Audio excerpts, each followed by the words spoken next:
Olá e bem-vindos! Hoje a gente tem em mãos um material, olha, denso e fascinante.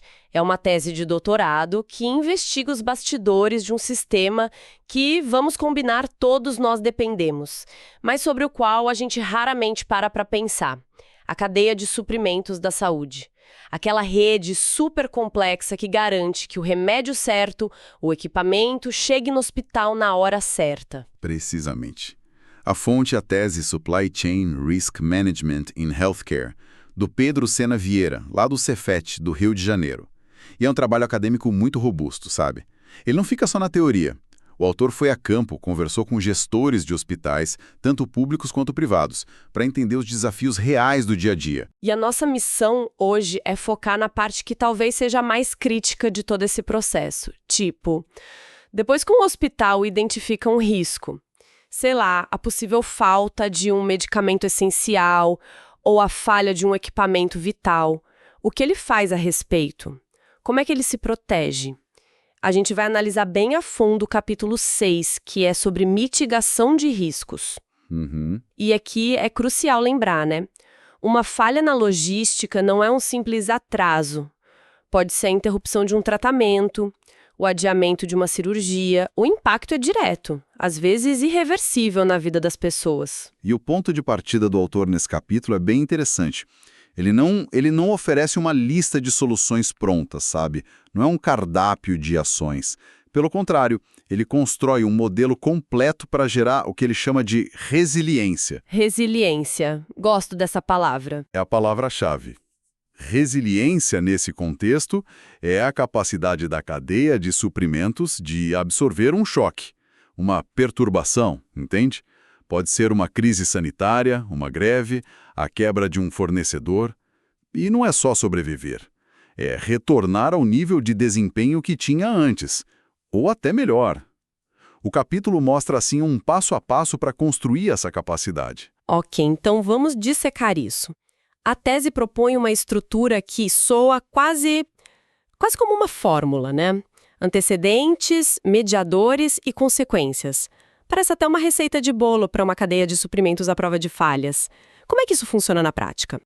Parece, mas é um modelo de causa e efeito muito bem arquitetado. Os antecedentes são os pilares, sabe?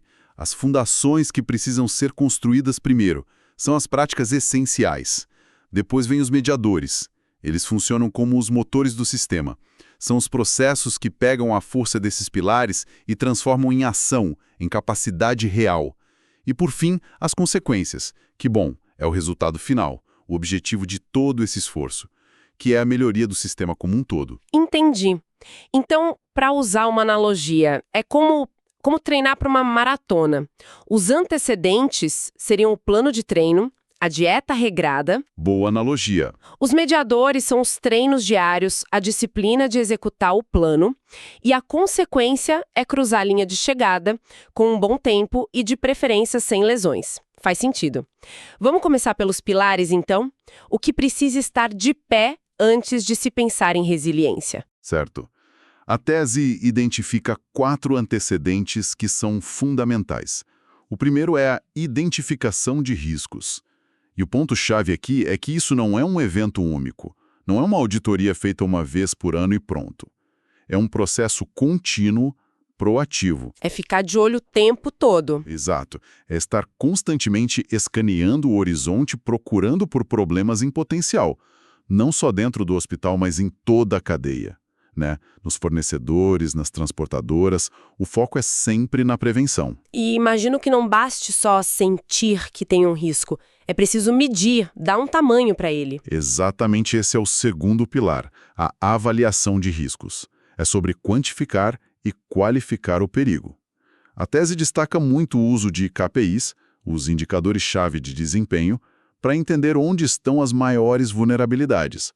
Um bom gestor tem que saber responder qual a probabilidade de um fornecedor crítico meu falhar e qual seria o impacto se isso acontecesse. Nossa! E isso pode ser medido no estoque de um remédio, na dependência de uma única fonte para um implante, ou até na qualificação da equipe. É um diagnóstico preciso de onde a corrente pode arrebentar. E que tipo de KPIs um hospital monitoraria na prática? A gente está falando de coisas mais óbvias, como o tempo de entrega, ou tem indicadores mais sutis que a tese aponta? Tem os dois. Os operacionais, como o tempo de entrega, são cruciais, claro. Mas a tese sugere ir além. Olhar, por exemplo, para a saúde financeira de fornecedores estratégicos. Ah, interessante. Ou para a taxa de ruptura de estoque, que mede quantas vezes um item faltou quando foi pedido. E tem outro KPI sutil, mas que é poderoso. O tempo médio para encontrar um fornecedor alternativo. Se esse tempo for muito longo, a sua vulnerabilidade é altíssima, mesmo que o fornecedor atual nunca tenha falhado. Certo, o diagnóstico está feito. Já sei onde estão os pontos fracos. Agora vêm as ações práticas, imagino eu. Sim, agora o terceiro pilar, que é a mitigação de riscos. É aqui que entram os planos de contingência. A tese fala de estratégias como manter um estoque de segurança ou diversificar a base de fornecedores. Mas o ponto interessante que o autor enfatiza é que não existe uma solução única para toda crise.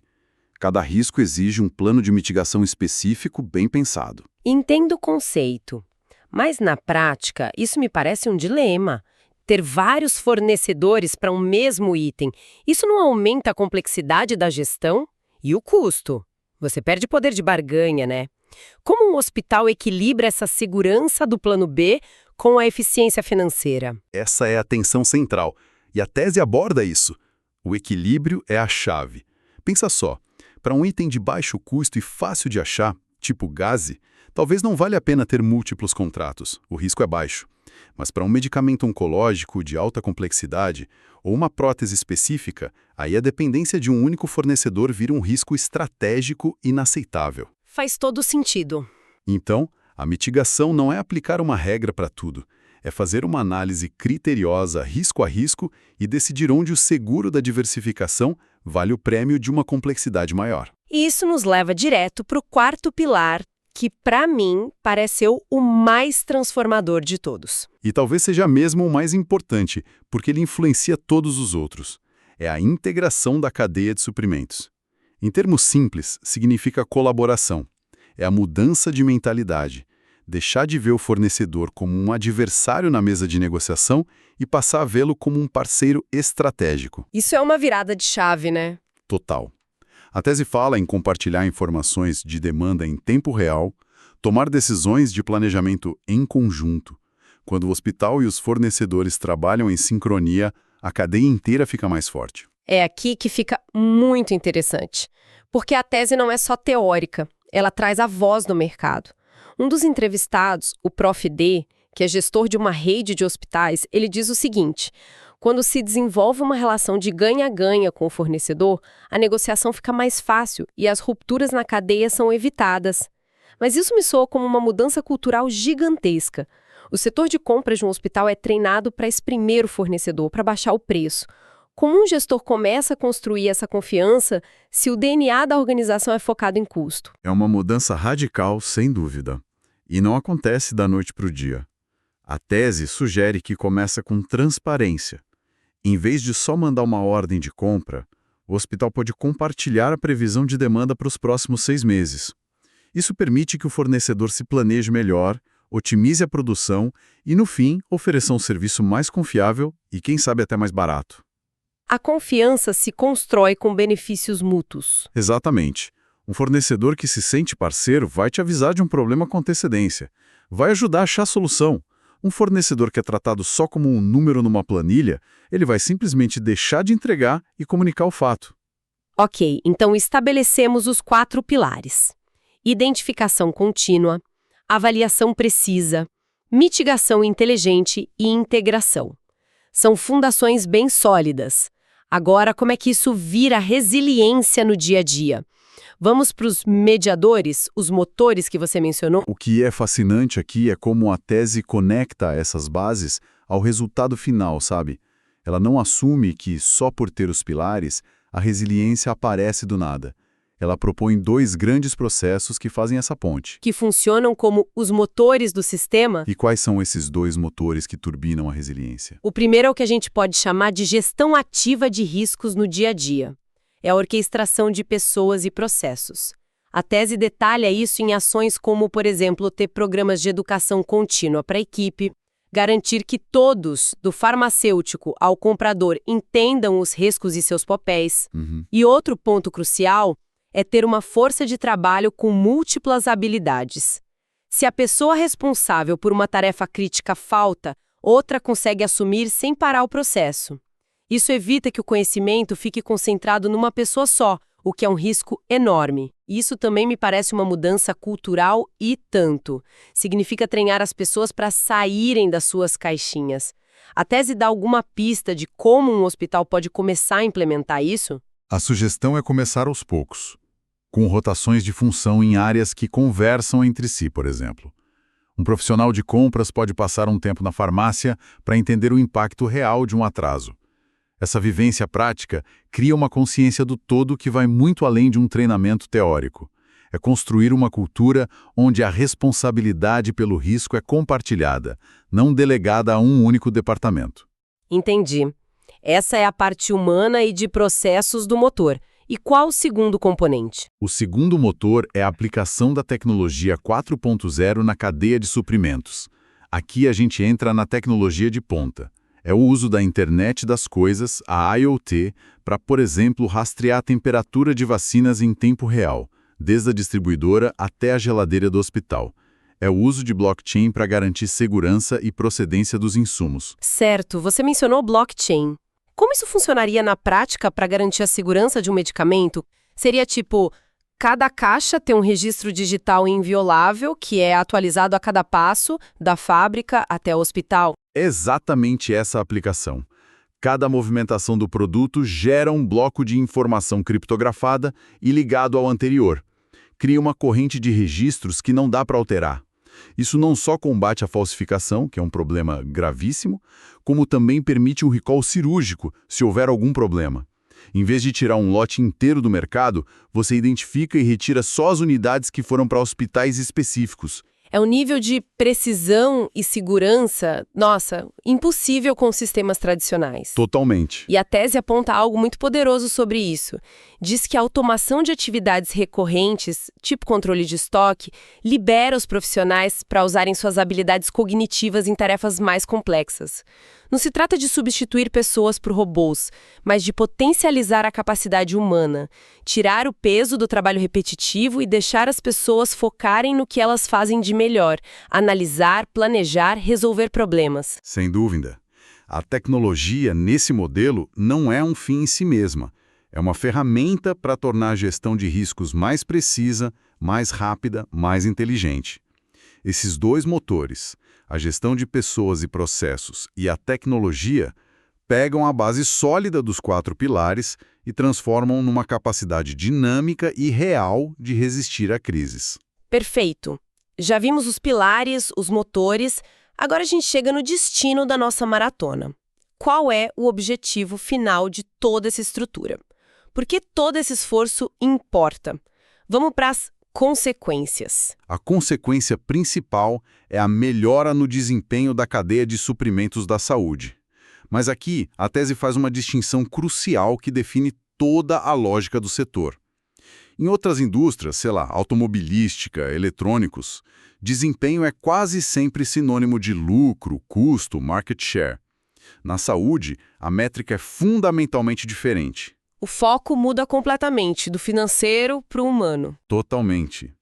A tese é muito clara.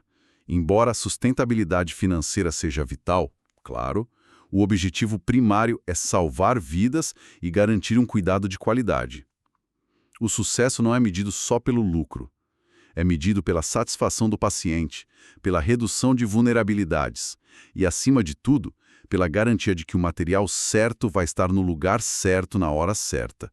O desempenho é medido em vidas e bem-estar. E, mais uma vez, a tese traz um exemplo concreto e muito forte disso. O depoimento de um gestor de uma rede pública, o Prof. B, é um caso perfeito.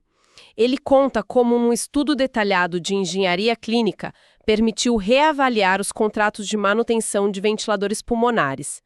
Eles conseguiram reduzir um contrato de R$150 mil para R$50 mil. Uma economia de R$100 mil por mês, que em um ano dá mais de R$ 1 milhão. É um valor muito expressivo. Exato. E é incrível pensar que essa renegociação de contrato, algo que soa tão burocrático, se traduz diretamente em mais recursos para o cuidado ao paciente. Esse dinheiro economizado por uma boa gestão não vira bônus para o executivo. Ele pode e deve ser reinvestido na compra de mais remédios, na contratação de mais enfermeiros. O bom gerenciamento se traduz em melhor atendimento na ponta. Esse exemplo ilustra perfeitamente a consequência. Uma boa gestão de riscos não é só uma pólice de seguro contra desastres. Ela gera uma eficiência que libera recursos preciosos que, no setor de saúde, tem um destino nobre: a melhoria da qualidade de vida dos pacientes. Resumindo, então, o que a gente aprendeu com essa análise do capítulo 6 é que mitigar riscos na saúde não é uma ação reativa de apagar incêndios. É um processo metódico, proativo. Envolve construir um sistema resiliente, um sistema que se apoia em pilares, é movido por gestão inteligente e tecnologia, e tem como objetivo final proteger e melhorar o cuidado ao paciente. É uma visão sistêmica, integrada. Não adianta ter a melhor tecnologia se as pessoas não são treinadas, ou se a relação com o fornecedor é de desconfiança. Todos os elementos precisam trabalhar em harmonia, sabe? Para a gente fechar, a gente sempre gosta de deixar uma reflexão, algo para continuar pensando. O que esta tese nos deixa como provocação final? A própria tese, na sessão de discussão, levanta uma questão que é quase um paradoxo e que nos força a pensar de forma mais profunda. O autor pergunta: uma estratégia de mitigação de risco pode se tornar um risco em si mesma? Uau! Como assim? Uma solução pode virar o próximo problema. Explica isso melhor. Pensa no exemplo mais clássico de mitigação, o estoque de segurança. Ele existe para proteger o hospital contra a falta de um produto. É uma estratégia de mitigação clara, eficaz. No entanto, se essa estratégia for mal dimensionada, um estoque muito grande gera novos e sérios riscos. O risco financeiro, do capital parado, dinheiro que podia estar sendo usado em outra coisa. Certo. O risco de obsolescência, dos materiais ou remédios vencerem na prateleira. O risco físico do custo de armazenamento, de segurança. Entendi. A solução para a falta de estoque pode criar o problema do excesso de estoque. Exatamente. Isso nos mostra que a gestão de risco não é um destino final. Não é um problema que se resolve de uma vez por todas. É um ato de equilíbrio constante. É uma dança complexa, onde cada movimento que você faz para resolver um problema pode potencialmente criar outro em um lugar diferente. A busca pela resiliência, portanto, não é sobre achar a fórmula perfeita, mas sobre criar uma organização que está em um processo contínuo de ajuste, aprendizado e adaptação.